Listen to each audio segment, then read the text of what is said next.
नाज़रीन, इमरान याकूब खान साहब और फैसल चौधरी साहब के साथ मैं हूं Samina Pasha. Programme viewpoint में आपको खुशामदीद कहती हूं।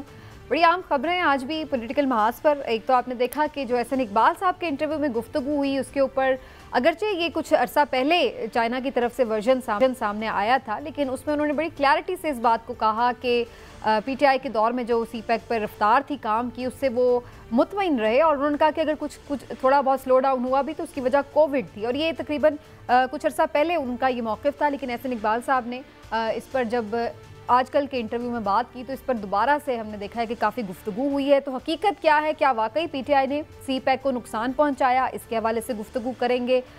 ये भी बात होगी कि जो मुख्तलिफ सियासी महाज पर ख़बरें गर्म हैं, उसमें IMF के हवाले से जो मुलाकात हुई है के साथ, उस पर भी बड़ी गुफ्तगू हो रही है और उस पर हुकूमत का भी रद्द-ए-अमल आ रहा है, पीटीआई का भी रद्द-ए-अमल आ रहा है। तो ये अब रद्द-ए-अमल क्या शो कर रहा है, इस पर भी बात करेंगे। लेकिन इन तमाम चीज़ों पर बात करने से पहले मैं बात करूँगी मौलाना फजल रहमान साहब के हवाले से, जिन्होंने कुछ बड़ी इंपॉर्टेंट स्टेटमेंट्स जारी किए हैं। और उनका ये कहना है कि वो कुछ नाराज़गी शो कर रहे हैं PMLN के साथ, हुकूमती इत्तिहाद के साथ। उनका ये कहना है कि उन्हें इत्तेमाद में नहीं लिया गया दुबई की मुलाकात के हवाले से, उसमें क्या फ़ैसले हुए, क्या बातचीत हुई। फिर उन्होंने कुछ शिकवे शिकायत भी किए हैं कि उन्हें क्या मिला। वो ये भी बात कह रहे हैं कि इत्तेहादी भी कुछ शामिल हैं उनकी किरदार कुशी करने में। वो ये भी कह रहे हैं कि रियासत को अपनी पॉलिसी पर नज़रसानी करनी चाहिए।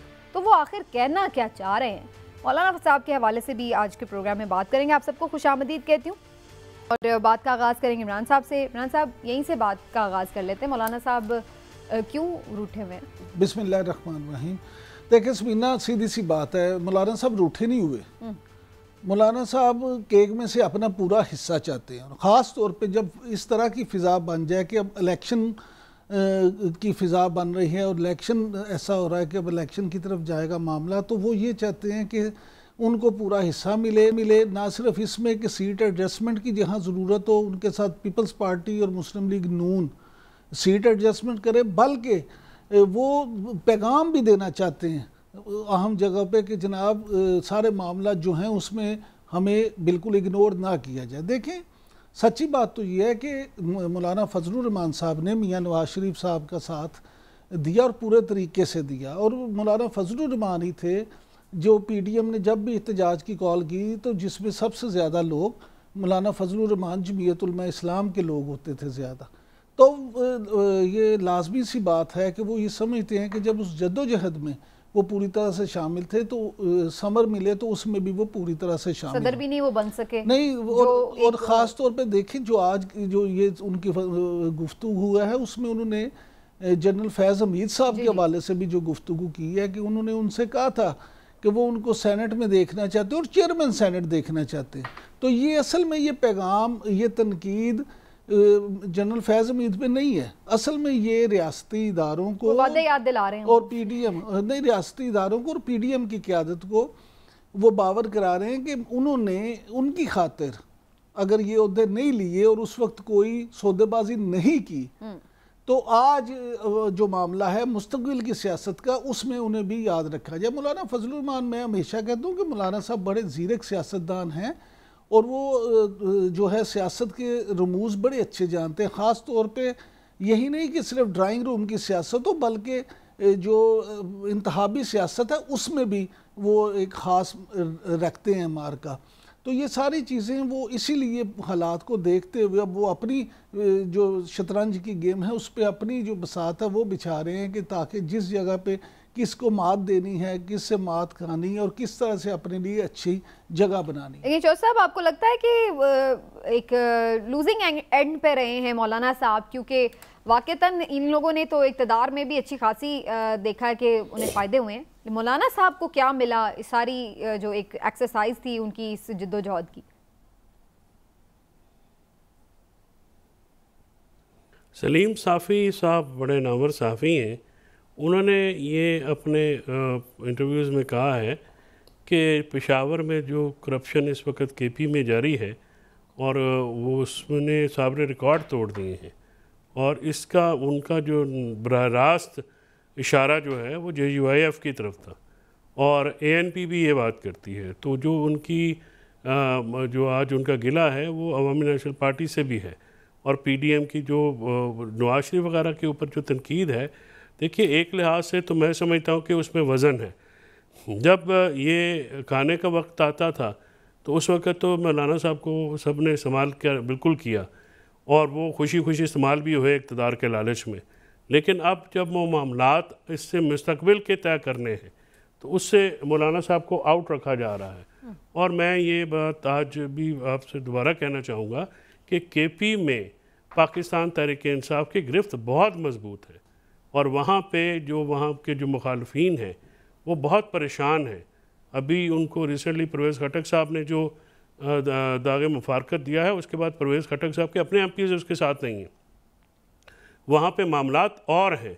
तो ये जो मामला आज मौलाना फजल रहमान ने ये पोजीशन ली है, वो पोजीशन ली है वो अपने आप को डिस्कस करके तो एंगेज करना चाहते हैं पीडीएम के जो स्टेक होल्डर्स हैं उनको, कि वो आएँ और उनके साथ बात करें और आने वाले सेटअप में उनके लिए क्या गुंजाइश निकलती है, उसके लिए उन्होंने आज ये सारी बातें की हैं। कोई भी सियासतदान जो सियासतदान है वो चौधरी साहब सिर्फ पीडीएम नहीं और दूसरे भी अहम लोगों मैसेज दे रहे हैं, दूसरों को भी वो ये समझा रहे हैं कि हम भी पड़े हैं राहों में, बिल्कुल हमारे बगैर कुछ ना कीजिएगा।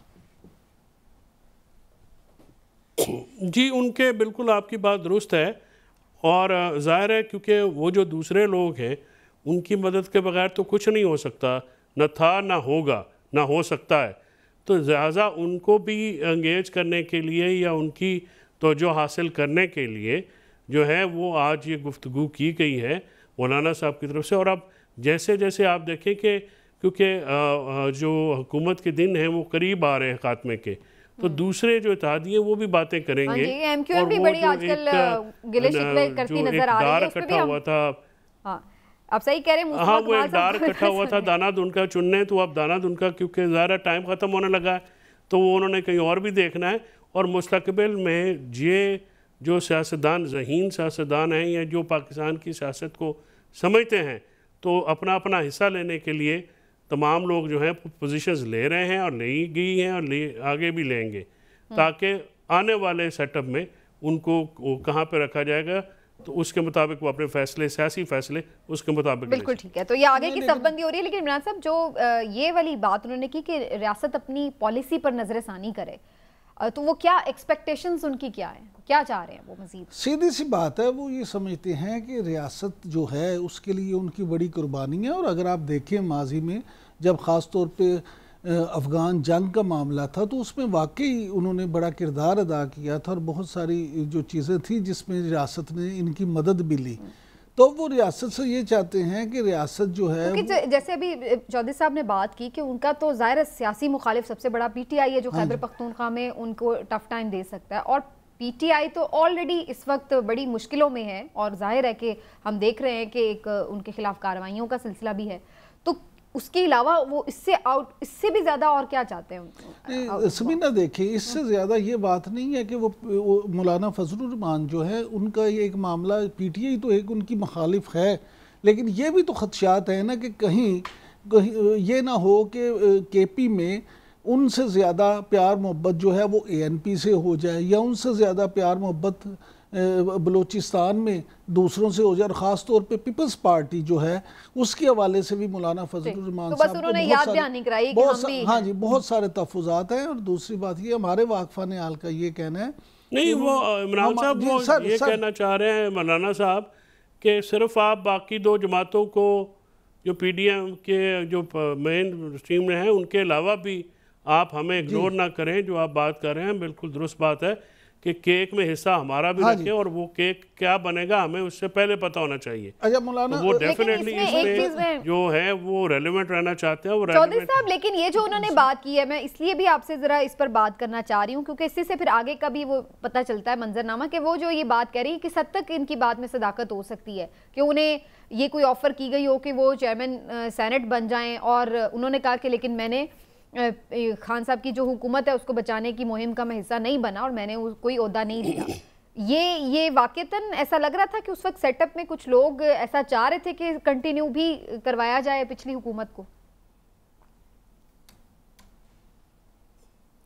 अब इसका उनका उन्होंने एक दावा किया है, उसकी तरदीद या तस्दीक जो है वो तो या तो चौधरी परवेज़ इलाही साहब कर सकते हैं, चौधरी शहजाद साहब, क्योंकि वो टॉक्स में शामिल थे, या अपना अब फैज़ हमीद साहब कर सकते हैं। बाकी लोगों को तो ये पता नहीं है, लेकिन मेरा ख्याल में ये जो मौलाना साहब का स्टेटमेंट है इसको आप लाइट ना लें। ये हो भी सकता है कि ये किसी और दोस्त के कहने पे किसी और दोस्त को सुनाने के लिए ये बात की गई है, क्योंकि जो मामलात इस वक्त दो बड़ी जमातें जो हैं पीपल्स पार्टी और नून लीग आपस में तय कर रही है, उसमें पीपल्स पार्टी की भी ख्वाहिशात कुछ और हैं और नून की भी ख्वाहिशात कुछ और हैं। नून इस वक्त ज़रा स्ट्रॉन्ग पोजीशन में लगती है, ज़ाहिर है उनका अपना मामलात और हैं, लेकिन पीपल्स पार्टी और JUI जो है F, ये उनको उतना मजबूत नहीं देखना चाहेंगी अपने अलावा। वो चाहेंगे कि अगर वो मजबूत हो तो वो इनके सहारे पे हो या इनके साथ। इसका मतलब इमरान साहब वो वक्त आ गया है कि अब सारे ये आपस में भी लड़ रहे होंगे और ये बाद में नहीं समीना, ये नहीं लड़ेंगे। हमारे वाकफान हाल के मुताबिक लड़ेंगे नहीं, अगले 2-3 दिन में आप देखेंगे कि मौलाना फजलुर रहमान साहब हैं जो उनसे वज़ीर आज़म मियाँ शहबाज शरीफ और साबिक वज़ीर आज़म मियाँ नवाज शरीफ, इन दोनों की या इनमें से किसी एक की गुफ्तगू भी हो जाएगी। हो सकता है मौलाना साहब से वज़ीर आज़म की मुलाकात भी हो जाए और मामला सारे ठीक हो जाएंगे। लेकिन एक बात मैं आपको बता दूं कि आज मौलाना फजलुर रहमान के इंतहाई एक करीबी साथी ने उनसे बात की है इस हवाले से, जो उन्होंने जनरल फैज़ हमीद साहब के साथ जो पेशकश पे बात की है, तो उनके उस साथी के बकौल मौलाना साहब ने ये कहा है कि ये जो बात है जो मैंने की है ये इसलिए मैंने किया है कि ये बात साबित भी मैं कर सकता हूँ और उस मुलाकात के गवाह मौजूद हैं जिनके सामने उन्हें ये पेशकश की गई थी। लिहाजा वैसे भी मौलाना साहब जो हैं इस तरह की बात मैं नहीं समझता कि गलत बयानी से काम लें, तो उनके पास वो मौके के गवाह भी मौजूद हैं होंगे। चलें जी, देखते हैं जी मौलाना साहब को क्या आगे इस सारी जो आज उन्होंने शिकवे शिकायत की हैं उसका कोई फ़ायदा होता ही नहीं। थोड़ा आगे बढ़ते हैं जी। आज बड़ा इंपॉर्टेंट एक ट्वीट भी हमने देखा है वज़ीर आज़म का, शहबाज शरीफ साहब का, और उन्होंने बताया है कि जो मौजूदा आर्मी चीफ़ हैं उनके ख़िलाफ़ जो एक मुहिम जारी रही है सोशल मीडिया पर ख़ास तौर पर, और उसका उन्होंने सीधा सीधा इल्ज़ाम लगाया है कि साहब उसके पीछे हैं और जो फेक अकाउंट्स के ज़रिए बाकायदा एक मुहिम चलाई गई है मौजूदा आर्मी चीफ़ के ख़िलाफ़, और उन्होंने साथ ही साथ उन अकाउंट्स के ख़िलाफ़ कार्रवाई का भी इंदिया दिया है। तो ये अब एक नई हमें वो चीज़ नज़र आ रही है। इमरान साहब, आपको लगता है कि इसके अगेंस्ट भी कोई कार्रवाई शुरू हो जाएगी या एक जेनेरिक सी स्टेटमेंट है जो उनकी तरफ से आ गई है और इस पे कोई ख़ास कार्रवाई नज़र नहीं आती? समीना देखें, एक सीधी सी बात है कि वज़ीर आज़म से बड़ा ओहदा तो नहीं कोई होता, और अगर किसी मुल्क का वज़ीर आज़म ये इल्ज़ाम आयद कर रहा है और वो भी एक ऐसे शख्सियत एक ऐसे ओहदे के हवाले से कि आर्मी चीफ जो हैं उन पे, और फिर साबिक वज़ीर आज़म पे ये इल्ज़ाम आयद किया जा रहा है, तो मैं समझता हूँ कि इसके पीछे कुछ ना कुछ ज़रूर होगा। हक़ाइक़ जो हैं वो तो तहकीकात के बाद, तफ्तीश के बाद और इंक्वायरीज़ के बाद सामने आएंगे, लेकिन इतनी बड़ी बात, इतना बड़ा इल्ज़ाम वज़ीर आज़म की सतह पे ऐसे मुंह उठा के नहीं लगाया जा सकता। लिहाजा या तो मुख्तलिफ इदारों की तरफ से, कानून नाफिज करने वाले इदारे हों, तहकीकाती एजेंसीज हों, उनकी तरफ से कोई ठोस चीज़ वज़ीर आज़म के सामने लाई गई है, कोई पेश की गई है जिसकी बुनियाद पर शहबाज शरीफ साहब ने ये बात की है। ये नहीं हो सकता कि देखें 3 अहम तरीन लोग हैं ना, एक वज़ीर आज़म है, दूसरे आर्मी चीफ हैं और तीसरे एक साबिक वज़ीर आज़म और एक मकबूल सियासी जमात के कायद हैं।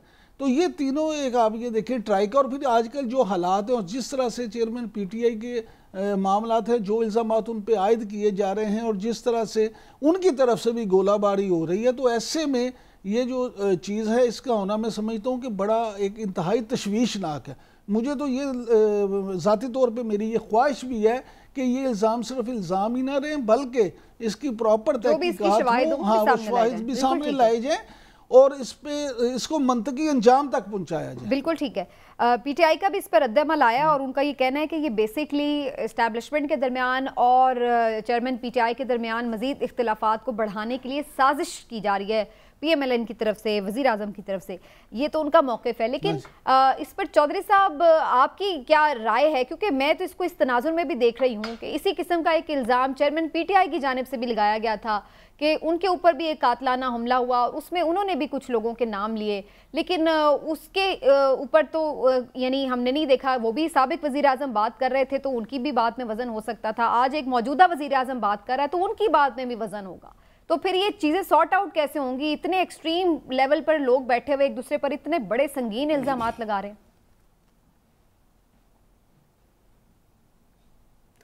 देखिए, जो मौजूदा वज़ीर-ए-आज़म हैं उनको अपने ओहदे का भी पास रखना चाहिए, और जो ये बातें वो कर रहे हैं मेरा ख़्याल में विदाउट तहकीकात, और जैसे कि अभी भी कहा गया कि तहकीकात अभी होनी है और उन्होंने कहा कि हमने इसको करना है, ये बहुत ही संजीदा इल्ज़ाम है। और ये जो बात ये कर रहे हैं, जिस तरह से उन्होंने आके की, सोशल मीडिया एक जो मुहिम है वो चली है, और वो गालिबन कोई मैं अपनी हद तक तो कह सकता हूँ कि मैंने कभी कोई किसी जगह पे मेरी नज़र से ऐसी कोई चीज़ नहीं गुज़री, शायद जो उनकी नज़र से गुज़री हो। इसकी तहकीकात करना तो वज़ीर आज़म और उनकी टीम का काम है, तो वो तहकीकात करके ये बात कहते फिर तो वो मुनासिब उनकी बात में वज़न होता। लेकिन उन्होंने तहकीकात अभी कराने के से पहले ही एक इल्ज़ाम लगा दिया है साबिक वज़ीर आज़म के ऊपर। तो इस बात से जो ये मामले की सीरियसनेस है, शायद वज़ीर आज़म ने उसको रियलाइज़ नहीं किया। उनको इसको महसूस करते हुए ज़िम्मेदारी का मुज़ाहरा करना चाहिए था, और इस चीज़ पे तहकीकात के बाद अगर कोई चीज़ आती तो वो ज़्यादा सब्सटेंशियल होती। और मैं समझता हूँ कि इसकी तहकीकात जो है साफ़ और शफाफ होनी चाहिए, और इसी तहकीकात के बग़ैर इस तरह का इल्ज़ाम किसी के ऊपर भी धर देना, ये तो मैं समझता हूँ कि ये ठीक बात नहीं है। इसकी तहकीकात पहले हो, तहकीकात होने के बाद वो तहकीकात शफाफ अंदाज में होने के बाद जो भी इसका है उनको करना चाहिए। जो बात अभी चौधरी साहब ने की ना, मैं उसको थोड़ा सेकंड करूंगी कि मेरी भी, हालांकि सोशल मीडिया ज़ाहिर हम लोग भी थ्रू आउट देखते रहते हैं दिन भर में भी वैसे भी, लेकिन मेरी अपनी भी नज़र से कोई इस तरह की चीज़ नहीं गुजरी। और मैं ये हैरान हो रही थी कि अगर वो इतना कोई क्या छोटे लेवल पे वो प्रोपेगेंडा था कि जो हमारी नज़र से नहीं गुजरा, लेकिन प्राइम मिनिस्टर ने वो ट्वीट करके उल्टा उस चीज़ को और बता दिया सबको कि ऐसी भी कोई चीज़। अच्छा समीना, मैं जो पहले मैंने बात की थी, मैं आपसे अर्ज करूं, जो मैकेनिज्म होता है, चोई साहब को भी पता है, आपके भी इल्म में, प्राइम मिनिस्टर किसी भी मुल्क का अपना जो वज़ीर आज़म होता है वो इस तरह की बात ऐसे सर मुँह उठा के नहीं कर सकता। मैं आपसे फिर ये कहता हूँ कि उनको FIA की तरफ से, IB की तरफ से, या कुछ जो इंटेलिजेंस एजेंसीज हैं उनकी तरफ से कुछ ठोस बात उन तक गई है जिसके बाद उन्होंने ये बात की, और ना ही इस तरह का जो इल्ज़ाम है वो ऐसे को वज़ीर आज़म उसको ट्वीट कर दे कि जी ये बात हुई है। लेकिन इसके बावजूद मैं ये समझता हूँ कि अगर किसी भी तहकीकाती इदारे की तरफ से या इंटेलिजेंस एजेंसी की तरफ से वज़ीर आज़म को इस बात से आगाह किया भी गया है, तो फिर भी वज़ीर आज़म को चाहिए कि वो इस पे सिर्फ अपना रद्द-ए-अमल ही ना दें, बल्कि इसकी शफाफ तहकीकात भी करवाएं। और अगर साबिक वज़ीर आज़म की तरफ से इस तरह की बात की गई है या इस तरह के कुछ शवाहिद हैं, वो कौम के सामने ला के उनको सज़ा दी जाए। और अगर ऐसी बात नहीं है तो फिर ये उससे भी ज़्यादा परेशान कुन बात है। तो लिहाजा मैं तो ज़ाती तौर पे ये समझता हूँ कि ये बहुत इंतहाई संगीन मामला है, क्योंकि इसमें देखें ना, तीनों किरदार बड़े सेंसिटिव हैं। आर्मी चीफ को लेके अगर आप इस तरह की बात करेंगे तो मैं नहीं समझता कि रियासती इदारे जो हैं उनके इल्म में आए बगैर इस तरह की बात हो। ठीक है, चलें जी, देखते हैं इस पर आगे क्या प्रोसीडिंग होती है। लेकिन एक और जो मैंने जिक्र किया था इंट्रो में भी कि IMF के वक्त से जो चेयरमैन PTI की मुलाकात हुई उसके बाद से काफ़ी खबरें आ रही हैं। कुछ लोग ये भी उसमें मेंशन कर रहे हैं कि जी चेयरमैन PTI ने उसमें IMF से इलेक्शंस बर वक्त करवाने की जो है वो गारंटी भी मांगी कि इलेक्शंस बर वक्त होने चाहिए, और उस पर IMF का भी रद्द-ए-अमल आया कि हम एक हद तक बात कर सकते हैं लेकिन हम सियासी मुदाखलत बाकायदा नहीं कर सकते। तो आप समझते हैं कि इमरान साहब ये बात IMF के वक्त के साथ करने वाली थी? समीना, आप देखें फिर वही बात है कि जो एक टॉपिक भूल गए हैं, वो एहसन इकबाल का जो इल्जाम है चीन वाला। जी, मैं उसकी तरफ से आ रहे हैं सर, बड़े टॉपिक्स हैं आज। देखें कि वही साबिक वज़ीर आज़म और चेयरमैन PTI के जो अमरीकी मुदाखलत और उसका रोना रोते थे, आज वही अगर खुद IMF की मिन्नतें कर रहे हैं कि जनाब इलेक्शन सही करवा दें, तो फिर तो आप तो खुद चाहते हैं कि दूसरों की मुदाखलत हो, तो IMF का इससे क्या ताल्लुक है? ये बात मुतालबा 100% जायज़ है कि इलेक्शन फेयर एंड फ्री होने चाहिए, लेकिन इसका IMF से ताल्लुक नहीं है। IMF कौन होता है हमारे यहाँ पे किसी बात का फैसला करने का? इसका मतलब है आप खुद आलमी इदारों को चाहते हैं कि वो आए यहाँ पे, वो मुदाखलत करें, तो फिर आप किस पे वो करेंगे? आज सागदार ही लगे हो। नहीं, मुझे बताएं ना, IMF अगर चौसा भी सागदार की नहीं बात तो छोड़ IMF दे, ने इलेक्शन नहीं कराने सर कि खुद पाकिस्तान में। खान साहब IMF, पहली बात तो ये है, मैं सर 10 बस्ता में अर्ज कर रहा हूँ जनाब, अपना आपकी खिदमत में ये जुर्रत इजहार कर रहा हूँ, आपकी जो है वो काइंडनेस की वजह से, मोहब्बत की वजह से। सर आगे चलिए। पहली तो बात यह है कि IMF की प्रेस रिलीज में तो ऐसी कोई बात नहीं हुई जी, ना ये कोई जो PTI ने की है उसमें कोई ऐसी बात सामने आई है। एक अफवाह हो सकती है, बात हो सकती है। अगर ये बात IMF के वफद से किसी ने की है या नहीं की है, अभी तक तो ये इस पे भी क्वेश्चन मार्क है।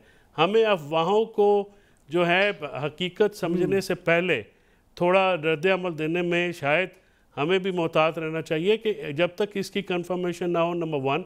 नंबर 2, IMF कौन होता है? IMF वो होता है जो आपको पैसे ना दे तो आप डिफ़ॉल्ट हो जाते हैं। IMF कौन होता है? IMF वो होता है जो आपको पैसे ना दे तो आपका मुल्क 6 महीने नहीं चल सकता। IMF वो होता है जिसने 23 बार आपको अपना प्रोग्राम दिया है, और पाकिस्तान की हुकूमतों ने, मुख्तलिफ पार्टियों की हुकूमतों ने उसमें जो है वो गड़बड़ें की हैं, इसके बावजूद फिर वहाँ पर जाते हैं। तो देखें, ये बातें इसी वजह से ये जो वज़ीर ख़जाना ने गैर ज़िम्मेदारी का मुज़ाहरा करते हुए ये बातें की, इस कैबिनेट मिनिस्टर्स बहुत सारे हैं जो गैर ज़िम्मेदाराना गुफ्तगू करते हैं। IMF सर, बात यह है कि कोई भी इंटरनेशनल इदारा जिससे आपने लेन देन करना है, बात करनी है, तो वो होता तो है, तो इसके बाद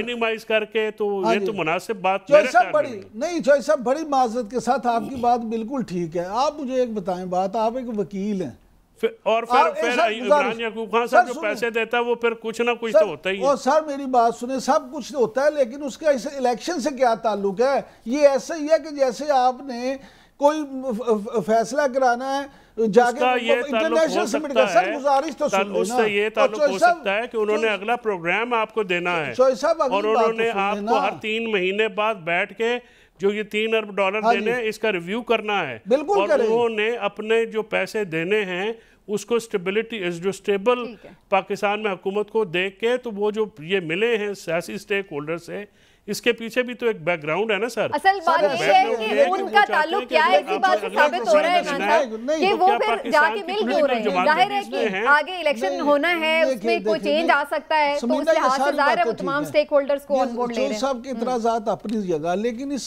बात से कोई ये बात साबित नहीं होती कि IMF को आप खुद कोई भी सियासी लीडर इस तरह से कहे कि जी इलेक्शन का आप कर दें।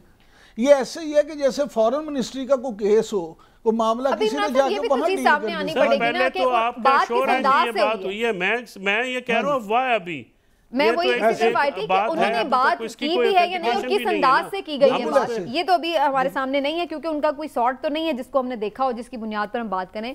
लेकिन बहरहाल किस कॉन्टेक्स्ट में बात हुई हो ये तो अब वही बता सकते हैं जो शामिल थे। एक ब्रेक लेते हैं, ब्रेक से वापस आते हैं तो जो CPEC के हवाले से गुफ्तगू है हमारी, उसको भी आगे बढ़ाएंगे और मज़ीद कुछ बात करेंगे कि यूरोपीय यूनियन ने भी कुछ बातचीत की है, उनकी तरफ से भी कुछ इंडिया दिया गया है जो ख़ास तौर पर मिलिट्री कोर्ट्स के हवाले से उन्होंने अपने कंसर्न्स शो किए हैं। तो ये ऐसा लग रहा है कि IMF हो, चाइना हो या यूरोपीय यूनियन हो, ये सब कुछ कंसर्न्स रखते हैं पाकिस्तान के मौजूदा हालात के हवाले से। इस पर आकर डिटेल में बात करते हैं, ब्रेक के बाद हमारे साथ रहिए।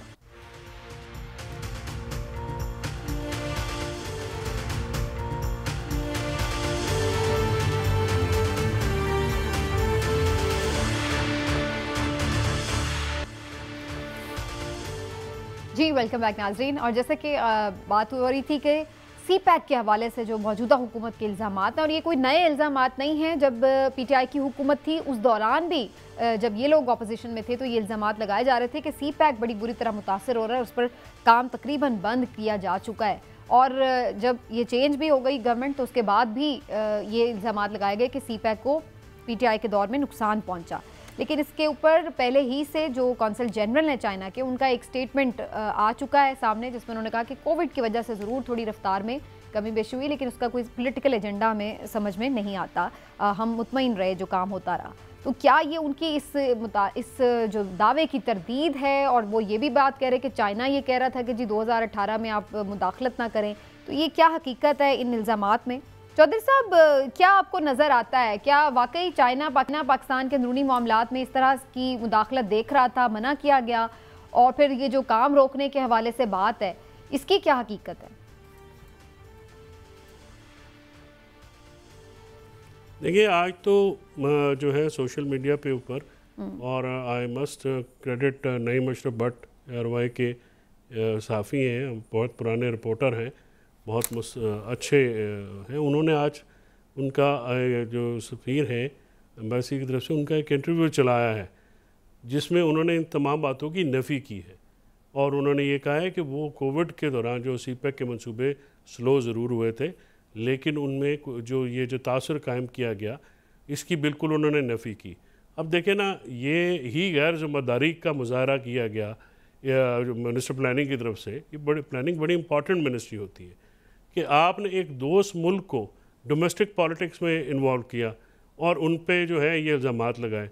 ये किसी भी जो हमारे दोस्त मुल्क हैं वो पाकिस्तान की डोमेस्टिक पॉलिटिक्स में इंटरफेयर नहीं करते, क्योंकि उनके जो ताल्लुकात या उनकी working relationship government of Pakistan के साथ होती है, वो जिस मर्ज़ी पार्टी की हो। उनसे ये कोई कतई नज़र, ये गल्फ़ की स्टेट का भी यही पॉलिसी है, वेस्टर्न स्टेट्स और चाइनीज़ का भी यही मामला है।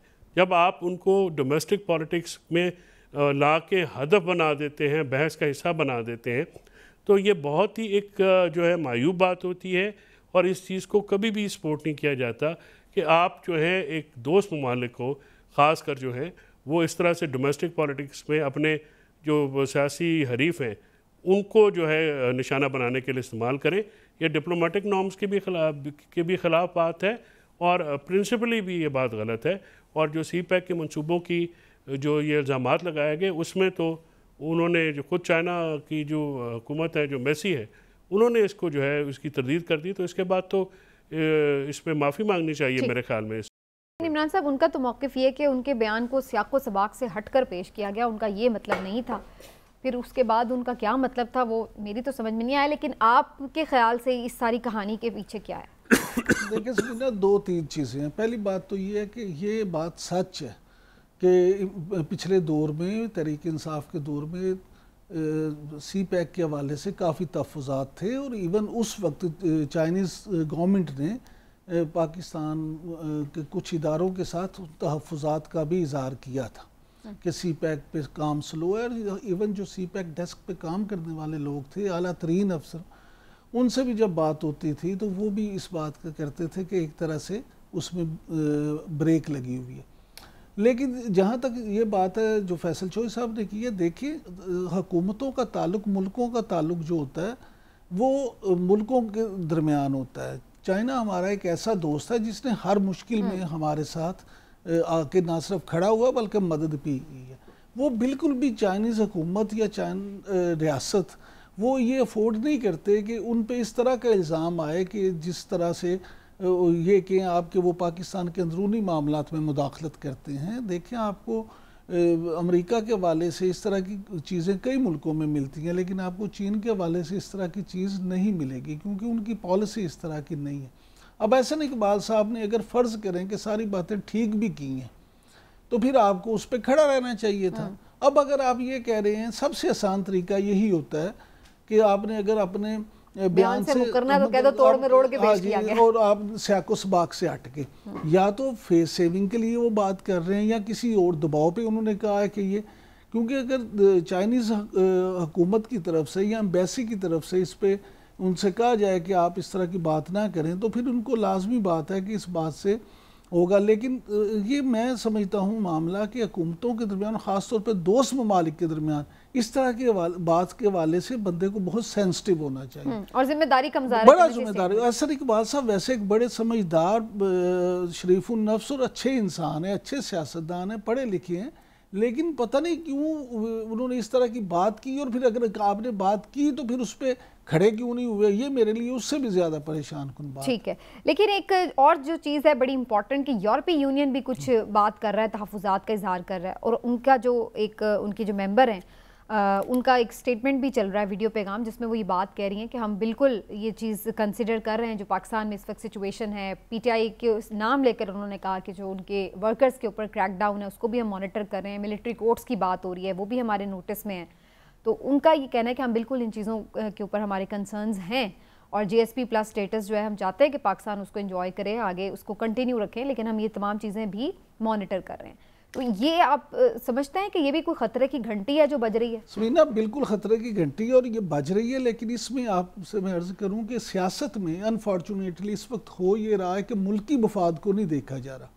मैं आपको पूरे वसूख के साथ ये बात कह रहा हूँ, मैं उन लोगों के नाम दे सकता हूँ, उन लोगों को मैं बता सकता हूँ, अमेरिका में, यूरोप में, पूरे वेस्ट में जो ओवरसीज़ पाकिस्तानी हैं जो पीटीआई के साथ मुंसलिक हैं, यहाँ से पीटीआई के लोगों की तरफ से, पीटीआई क़यादत की तरफ से ना सिर्फ उनको ये कहा गया बल्कि वो इस पे प्रॉपर काम कर रहे हैं। और ये जो आप उनको ये ज़रूर कह सकते हैं कि वो अपने हक़ के लिए कर सकते हैं, लेकिन बाकायदा जो मेंबर पार्लियामान हैं, वो यूरोपीय यूनियन हो या अमरीकी जो सेनेटर्स हैं या इस तरह के लोगों से रब्ता करके, उनसे मुलाकातें करके ये बात बावर उन्हें करवाई जा रही है कि जी आप इस पे अपना जो है बयान जारी करें, आप इस पे अपना रिएक्शन दें, आप इस पे ये करें। वहाँ नहीं, डायरेक्ट चेयरमैन पीटीआई यहाँ से बैठ के जो बारे इंटरव्यूज दे रहे हैं तो वो बड़ा ओपनली इस चीज को डिस्कस कर रहे हैं, और वो उनसे कह रहे हैं कि ये करें। लिहाजा ये जो मामला है यूरोपीय यूनियन का या किसी का भी, उस पर पीटीआई बाकायदा कोशिश करके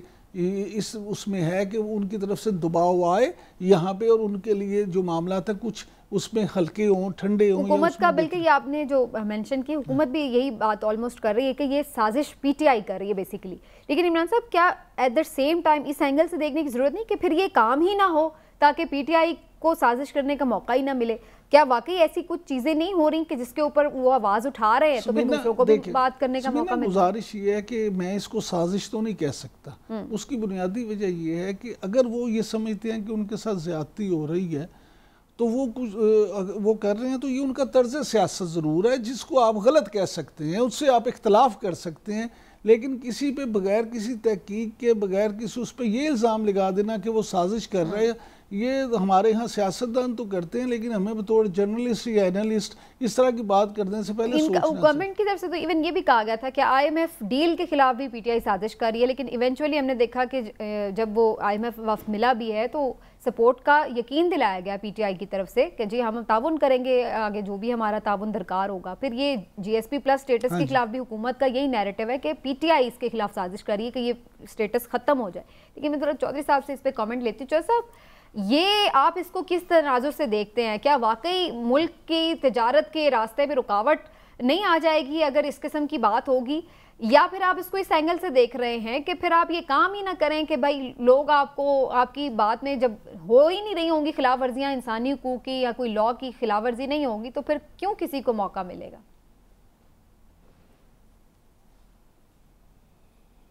समीना, इसमें जो रिस्पॉन्सिबल है पाकिस्तान के आइन और कानून के मुताबिक वो वफाकी हुकूमत है जो कि इंटरनेशनल ट्रीटीज़ को साइन करती है, और पाकिस्तान जो है इंटरनेशनल ह्यूमन राइट्स कन्वेंशन समेत बहुत सारी ट्रीटीज़ का सिग्नेटरी है।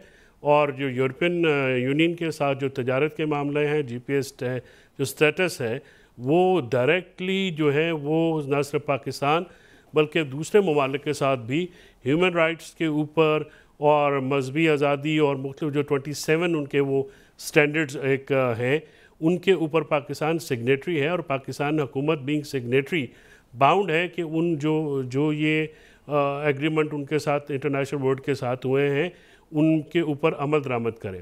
पहली बात तो ये है। दूसरी बात ये है कि ये बात कहना कि एक सियासी जमात साजिश कर रही है, ये डोमेस्टिकली तो कही जा सकती है, लेकिन ये इस तरह से इंटरनेशनली काम नहीं किया होता।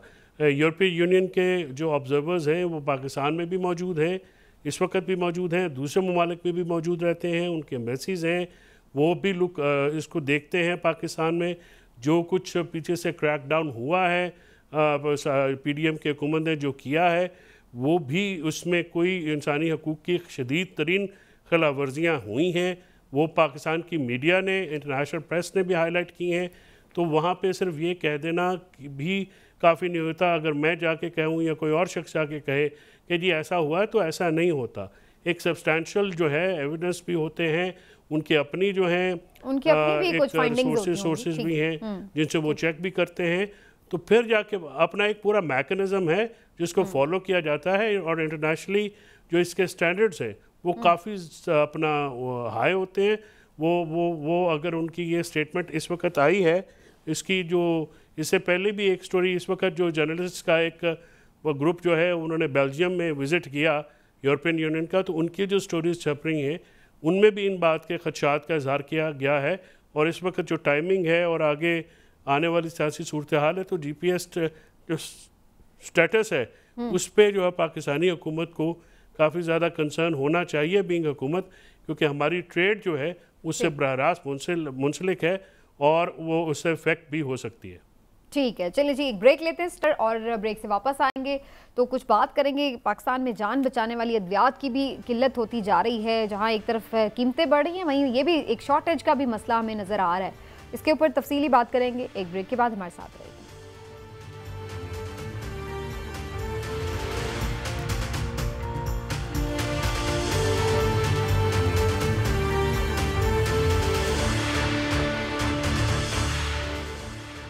वेलकम बैक नाजरीन। और पाकिस्तान में जान बचाने वाली अद्वियात की किल्लत होती जा रही है, और इसमें बहुत से अहम जो ख़तरनाक बीमारियां हैं वो भी शामिल हैं। दिल के अमराज की भी जो बीमारियां, जो अद्वियात हैं वो भी शामिल हैं। मिर्गी और फिर हाई ब्लड प्रेशर के भी जो मरीज़ हैं वो भी परेशान हैं। इस सिलसिले में क्या वजूहात हैं, क्यों इस तरह से हो रहा है, इस पर बात करनी बड़ी ज़रूरी है। और मेरे साथ इस ख़ास तौर पर इस टॉपिक पे बात करने के लिए मौजूद हैं जनाब सदर पाकिस्तान ड्रग लॉ फोरम नूर मेहर साहब। नूर मेहर साहब, बहुत शुक्रिया सर आपके वक्त का। ये सर फरमाइएगा सबसे पहले इसकी क्या वजूहात सामने आ रही हैं, क्यों ये शॉर्टेज हो रही है? जी, इसकी सबसे बड़ी वजह यह है कि 19 मई को जो है 1 लाख से ज़्यादा जो ब्रांड पाकिस्तान में रजिस्टर्ड हैं उनकी कीमतों में 20% तक इजाफा कर दिया गया है। और जब पहले तो ये था कि रॉ मटेरियल इंपोर्ट नहीं हो रहा था, तो वो हुकूमत ने उसके मसाइल भी हल काफ़ी हद तक किए हैं। तो अब फार्मास्यूटिकल कंपनीज का जो स्टॉक है मार्केट में, वो मौजूदा तौर पे जो पड़ा था उसमें कीमतें पुरानी थी। अब नया स्टॉक जो है वो अभी रिप्लेसमेंट के प्रोसेस में है रॉ मटेरियल इंपोर्ट के बाद। तो ये एक वजह है कि गवर्नमेंट्स जो है ना इस पे तवज्जो नहीं दे रही, और ड्रग इंस्पेक्टर्स को चाहिए कि नया स्टॉक जो है उसकी अवेलेबिलिटी को यकीनी बनवाएं। तो अब फार्मास्यूटिकल कंपनीज जो हैं वो अपनी ज़ख़ीरा अंदोज़ी और ख़ास तौर पे नई प्राइस के मार्केट में आने की वजह से ये शॉर्टेजेस जो है मसनूई शॉर्टेजेस हैं, ये ज़ख़ीरा अंदोज़ जो है महंगे दामों जो है अद्वियात बेचना चाहते हैं। और इस ड्रग प्राइसिंग पॉलिसी 2018 के तहत जो है अद्वियात की कीमतों में 20% जो है 19 मई को इजाफा किया गया। इससे पहले जो पिछली गवर्नमेंट थी, इमरान खान की हुकूमत जो थी, उन्होंने भी अद्वियात की कीमतों में 6 दफ़ा और 11 दफ़ा कुछ अद्वियात की कीमतों में इजाफा किया था। तो मैं समझता हूँ कि ड्रग इंस्पेक्टर्स को फील्ड में जाना चाहिए। और ये बताइए कि ये जो रॉ मटेरियल का मामला है, हमारे यहाँ पे जो कल हमारे लॉ चैम्बर के प्रेसिडेंट थे वो ये बता रहे हैं कि एलसीज नहीं खुल रही। तो एलसीज जो हैं वो ज़ाहिर ड्रग जो इंडस्ट्री है फार्मास्यूटिकल, ये भी तो बाहर से मंगवाते हैं। तो आप के मसाइल जो रॉ मटेरियल की जो इम्पोर्ट है उसकी हद से कैसे कितने हल हो चुके हैं, और क्या मामला, क्या आपको भी एलसीज का प्रॉब्लम है या अवेलेबिलिटी का इशू है? जी, अभी भी है। और ख़ास तौर पे जो यूरोपियन कंट्रीज़ के साथ जो रॉ मटेरियल्स इंपोर्ट करते हैं। मेरा ख्याल है कुछ राब्ते का इशू हो गया। अच्छा, लेकिन ये आपका वैसे पॉइंट इंपॉर्टेंट था चौधरी साहब, जिसकी तरफ आपने तवज्जो भी दिलाई है। इमरान साहब, आपके पास क्या इस सिलसिले में इंफॉर्मेशन आ रही है, क्या वजूहात हो रही हैं और किस तरह से? सीधी सी बात है। पहली बात तो ये कि इंतहाई अफसोसनाक बात है कि हमने जान बचाने के लिए भी जो चीज़ें इस्तेमाल होती हैं ना, उनमें भी ज़ख़ीरा अंदोज़ी और चीज़ें। देखिए, इम्पोर्ट का मसला पहले तो ये था कि बिल्कुल ही इम्पोर्ट नहीं हो पा रही थी। फिर हुकूमत ने ये किया कि उन्होंने कहा कि ये ड्रग्स, खासतौर पे लाइफ सेविंग ड्रग्स जो हैं, इसका मटेरियल जो है उसकी इजाज़त दे दी जाए। और स्टेट बैंक ने बैंकों से भी कहा, कमर्शियल बैंकों से, कि आप इनको फैसिलिटेट करें। असल इशू ये नहीं है, असल इशू ये है कि हमारे यहाँ जो सेठ है ना उसकी अपनी एक मेंटेलिटी है। अब कुछ मल्टीनेशनल्स कंपनी ने और कुछ जो लोकल मैन्युफैक्चरर्स हैं फार्मास्यूटिकल के, उनका ये कहना है कि जनाब अब लागत इतनी ज़्यादा हो गई है कि 272 रुपये या 280 रुपये का अगर हम डॉलर लेते हैं तो इतने महंगे डॉलर से जब हम वहाँ से रॉ मटेरियल ख़रीदते हैं तो वो हमारे खर्चे पूरे नहीं होते, यानी हर चीज़ ही इंटरलिंक्ड है, तो जाहिर है वो इश्यूज होते हैं। वो उनका ये कहना है कि देखिए $1 की हमें मार पड़ी, दूसरा बिजली महंगी होगी, तीसरा जो ट्रांसपोर्टेशन है उसके लिए फ्यूल महंगा हो गया, तो हमारी लागत मुश्किल हो गई, इतनी ज्यादा उस पे चली गई है कि या तो हम अपनी ऑपरेशंस बंद कर दें तो या हम इनकी कीमतें बढ़ाएं। इसीलिए वो जानबूझ के ये कर रहे हैं।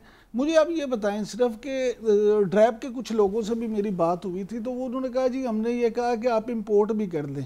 तो भाई इंपोर्ट का जब मसला वैसे नहीं है, इसीलिए तो फिर मुल्क में स्मगल्ड जो हैं अद्वियात वो मिलती हैं। ठीक, मैं नूर साहब से भी इस पर राय ले लूँ, वो अब हमारे साथ हैं। जी नूर साहब, ये कुछ इश्यूज अभी इमरान साहब के भी मुँह से आपने सुने, उन्होंने भी निशानदेही की, तो ये भी मसाइल साथ में हैं, तो इनको सॉर्ट आउट अब कैसे किया जाएगा? ये फरमाइए कि हुकूमत इस सिलसिले में क्या करेगी, कुछ बातचीत हुई है उनसे? जी बातचीत तो हो रही है। नवंबर 22 में जो है कमेटी बनाई गई थी। कमेटी उसमें जो है 6 फार्मास्यूटिकल के लोग थे और इक़्तिसादी राब्ता कमेटी के लोग थे, इकसाक डार साहब थे, लेकिन उसकी भी जो है ना एक मीटिंग के अलावा बाद में मीटिंग नहीं हो सकी। अभी तक जो है जो फार्मास्यूटिकल्स के लोग हैं वो अभी तक परेशान हैं कि उनके जो रॉ मटेरियल्स हैं वो टाइमली जो है नहीं आ रहे। कुछ कराची पोर्ट पे पड़े हुए हैं, कुछ लाहौर ड्राई पोर्ट पे पड़े हुए हैं, लेकिन उनकी जो पेमेंट्स का मसला जो है बाहर जो है अभी भी जो है डॉलर्स पूरी तरह नहीं जा पा रहे। जो कुछ जो मल्टीनेशनल कंपनीज हैं उनको तो कुछ चीज़ों में कुछ मराद हासिल हैं, लेकिन खासतौर पे हमारी जो नेशनल कंपनीज हैं बहुत ज़्यादा सफ़र कर रही हैं और उसकी वजह से मरीज सफ़र कर रहा है। अद्वियात की कीमतें भी बढ़ाई गई हैं और इसको जो है ड्रग प्राइसिंग पॉलिसी भी चेंज होनी चाहिए। मरीजों के लिए जो है ना जिंदगी काफ़ी तंग हो रही है और ख़ास तौर पे अद्वियात की सप्लाई को करने के लिए जो दवाइयां मौजूद हैं उनके लिए भी जो है ड्रग इंस्पेक्टर जो है में ये फरमाया कि आप ये कह रहे हैं कि होर्डिंग का मसला है, तो होर्डिंग का मसला जो है वो तो डायरेक्टली रिलेटेड है महकमा हेल्थ से जो ड्रग इंस्पेक्टर्स हैं, तो इसका मतलब ये है कि वहाँ पे भी फेलियर गवर्नमेंट का नज़र आ रहा है कि होर्डर्स को वो कंट्रोल नहीं कर पा रहे। जी ज़ख़ीरा अंदोज जो है मसनूई ज़ख़ीरा अंदोज़ी जो है वो कर रहे हैं। अब कीमतें बढ़ने की वजह से जो पुराना कीमतों वाला जो स्टॉक है उसको होल्ड कर लिया है और वो नए जो है ना कीमतें मसनूई किल्लत पैदा करके महंगी दवाइयाँ जो है वो बेचना चाह रहे हैं।